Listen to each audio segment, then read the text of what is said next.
యానంలో పోటాపోటీగా ఎన్నికల ప్రచారంలో భాగంగా యానం నియోజకవర్గ కాంగ్రెస్ పార్టీ తరపున బరిలో ఉన్న గొల్లపల్లి శ్రీనివాస్ అశోక్ శుక్రవారం మట్టా గార్డెన్, అయ్యన్న నగర్, పరంపేట తదితర ప్రాంతాల్లో ఇంటింటా ఎన్నికల ప్రచారం నిర్వహించారు. ప్రతి గడప తొక్కి తమ అమూల్యమైన ఓటును హస్తం గుర్తుకు వేసి గెలిపించాలని కోరారు. ప్రచారంలో అశోక్ అడుగడుగునా నీరాజనాలు పలికి స్వాగతం పలికారు.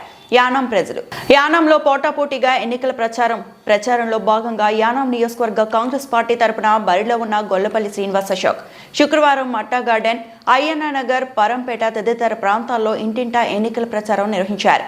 ప్రతి గడప తొక్కి తమ అమూల్యమైన ఓటును హస్తం గుర్తుకు వేసి గెలిపించాలని కోరారు. ప్రచారంలో అశోక్ అడుగడుగునా నీరాజనాలు పలికి స్వాగతం పలికారు. యానం ప్రజలు ప్రతి ఒక్కరికి కూడా పేరు పేరున ధన్యవాదాలండి. వీళ్ళందరూ మాట్లాడేది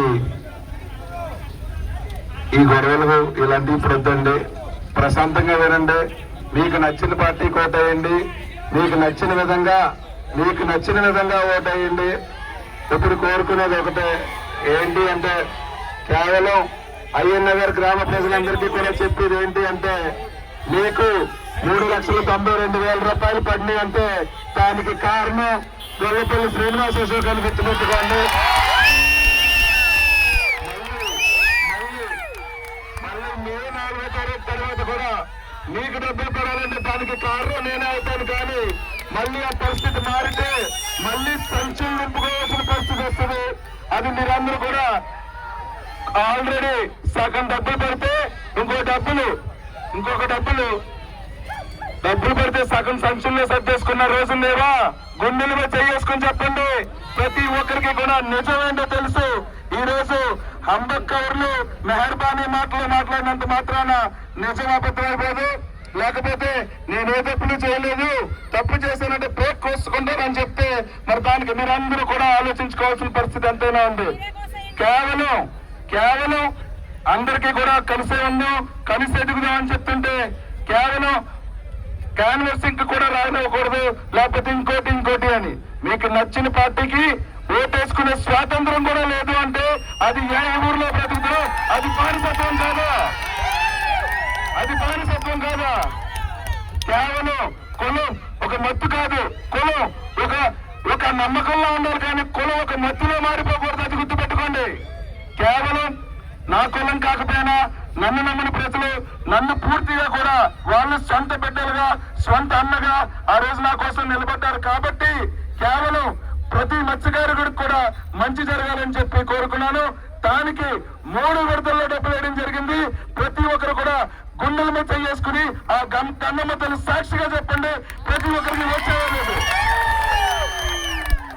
కేవలం రాజకీయం తప్పులేదు. ప్రతి ఒక్కరికి కూడా ఒక నచ్చిన నాయకుడు ఉంటాడు, ఇంకొక రకంగా ఇంకోటి ఉంటది. కానీ ఆ మత్తు వదులుతుంది ఖచ్చితంగా. చాలా మందికి ఈ రోజు అయ్యన్న నగర్ లో చాలా కుటుంబాలు ఆదరించిన విధానం చూసి ప్రతి ఒక్కరికి కూడా ఒక నమ్మకం వచ్చింది, ఒక భరోసా వచ్చింది.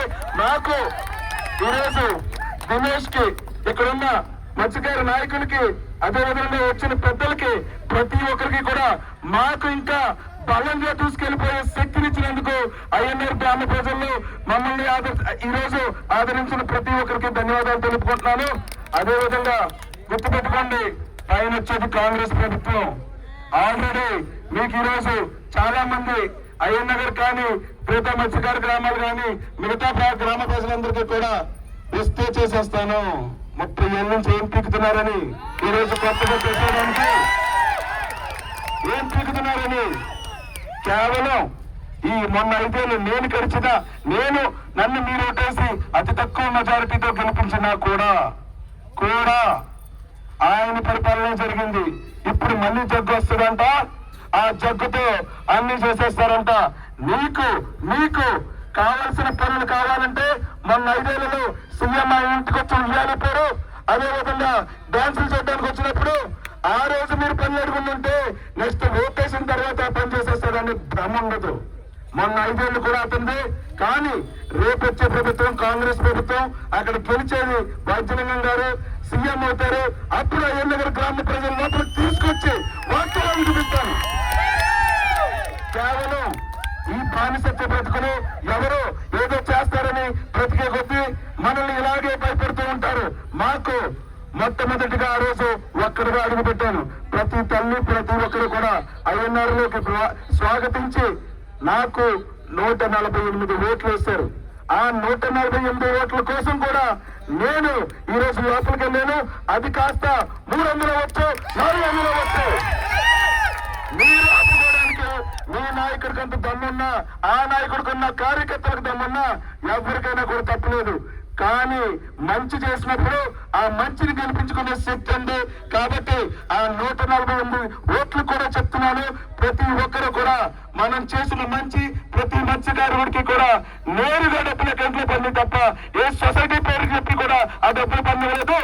ప్రతి ఒక్కరికి మంచి చేసే విధంగా ప్రతి మత్స్యకారుని కూడా సొంత అన్నదమ్ముల్లాగే ఈ రోజు దినేష్ గారు గాని నేను గాని రాజకీయ పార్టీల్లో వేరుగా ఉన్నా ఈ రోజు సొంతంగా ఇద్దరు ఒక అన్నదమ్ముల్లో తిరుగుతున్నాం.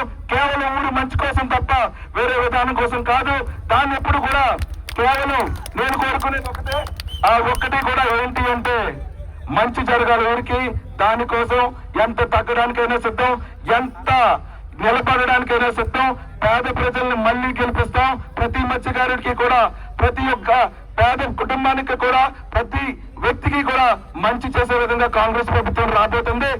మీకు అదే జగ్గు కావాలి అనుకుంటే ఈ అయ్యన్ నగర్ గ్రామ ప్రజల్లో ఒక్కరినైనా కూడా అడుగుతున్నాను, ఈ 5 ఏళ్లలో ఒక్క సీఎం రిలీఫ్ ఫండ్ రూపాయన మీకు అందిందా? ఒక్కసారైనా మంచి బయట ఈ ఊరిలో జరిగిందా? మరి దేనికోసం ఆరాటం, దేనికోసం ఆరాటం? ప్రాణం కాపాడుకునే పరిస్థితులు ఈ ఊర్లో లేవు. ప్రాణం మంచి విద్య ఊర్లో లేదు. ఈ 5 ఏళ్ల నుంచి కూడా కోరుకునేది ఒకటే, కేవలం మంచి విద్య, మంచి వైద్యం, మౌలిక వస్తువులు కూడా లేకపోతే ఈ ఊర్లో దేనికి మనం బ్రతుకుతున్నాం. అది మీరందరూ కూడా గమనించుకుని ఆ జగ్గు కొట్టేస్తారు, ఈ హస్తాన్ని కొట్టేస్తారు, తేల్చుకుని అది మీరందరూ కూడా కాంగ్రెస్ ప్రభుత్వం పైన రాబోతుంది. ఎంత పెద్ద వ్యక్తి వచ్చినా అది రంగస్వామి ఇంకొకరు ఎవరిని పంపించే దిశగా ప్రజలందరూ ముందుకుంటారు. కాబట్టి పయ్యనగర్ గ్రామ ప్రజలు కానీ చుట్టుపక్కల గ్రామ ప్రజలకి ప్రతి ఒక్కరు కూడా పేరు పేరున కోరుకునేది, మేము ఈసారి మహాశక్తిగా ఒక కూటమిగా మారి ఈ రోజు యానం ప్రజలందరికీ కూడా మంచి చేయాలనే ఉద్దేశంలో ప్రతి ఒక్కరూ కూడా ముందుకు వెళ్ళడం సాగుతుంది. కాబట్టి చుట్టూ ఉన్న వ్యక్తులు కూడా అందరూ కూడా తేల్చుకోండి, కేవలం మంచి గెలుస్తుంది. ఎవరు ఎన్ని రాజకీయ మాట్లాడినా 30 సంవత్సరాల నుంచి ఒక్కరు కూడా బయటకు రాలేదు. ఈ రోజు ఎంతమంది వచ్చారు, రేపు ఎంతమందికి డబ్బులు, అంతమందికి డబ్బులు వచ్చిన తర్వాత మేము కూడా ఈ నగరం లోపలికి వచ్చి ప్రతి ఒక్కరికి మంచి జరిగిందా లేదా? ఏదో ఈ మధ్య చూశాను, ఇందాక 4 పాయింట్లు అడగనా, 3 పాయింట్లు అడగనా, లేకపోతే నువ్వు ఎప్పుడు వచ్చావు, ఎప్పుడు పిలిచారు మీరు? ప్రతి వరదలో ఉన్నాం ఇక్కడ, మా రోడ్లు వేసినప్పుడు ఉన్నాం, లోన్లు ఇచ్చినప్పుడు ఉన్నాం, పెన్షన్లు ఇచ్చినప్పుడు ఉన్నాం, మంచి జరగాలన్నప్పుడు ఉన్నాం. గుర్తుపెట్టుకోండి, మీరు మీ ఇంట్లో మంచి ఫంక్షన్కి పిలవచ్చు, మా ఇంట్లో ఇబ్బంది వచ్చినప్పుడు రావచ్చు. అది సంస్కారం అంటే. అది ఓటు వేసిన ఎమ్మెల్యే అవుతాను, ఓటు వేయకపోయినా మీకు ఎమ్మెల్యే అవుతాను, కానీ మంచి చేసే ఎమ్మెల్యే ఉంటాను తప్ప మీరు గుర్తించినా గుర్తించకపోయినా నన్ను నమ్ముకున్న వ్యక్తులు, నా కోసం నిలబడిన వ్యక్తికి గుర్తింపు ఉంటుంది. అది నా కార్యకర్త ఉండి మంచి చేస్తారన్న ఆశ కోసం మేము ముందుకు సాగుతాం. ఖచ్చితంగా గెలిచి మీలో కొంతమంది మమ్మల్ని ఆదరించకపోయినా వాళ్ళకు కూడా మంచి చేస్తామని తెలియజేసుకుంటూ ఐఎన్ఆర్ గ్రామ ప్రజలందరికీ కూడా పేరు పేరున పాదాభివందనాలు తెలియజేసుకుంటూ మాకు ఈ అవకాశం ఇచ్చినందుకు ప్రతి ఒక్కరికి కూడా మా గుర్తు కాంగ్రెస్, మా గుర్తు హస్తం కాంగ్రెస్ కోటేసి గెలిపించండి. ప్రతి వ్యక్తికి ప్రతి ఒక్కరికి ఇది పేదల పార్టీ, ఇది మీ పార్టీ.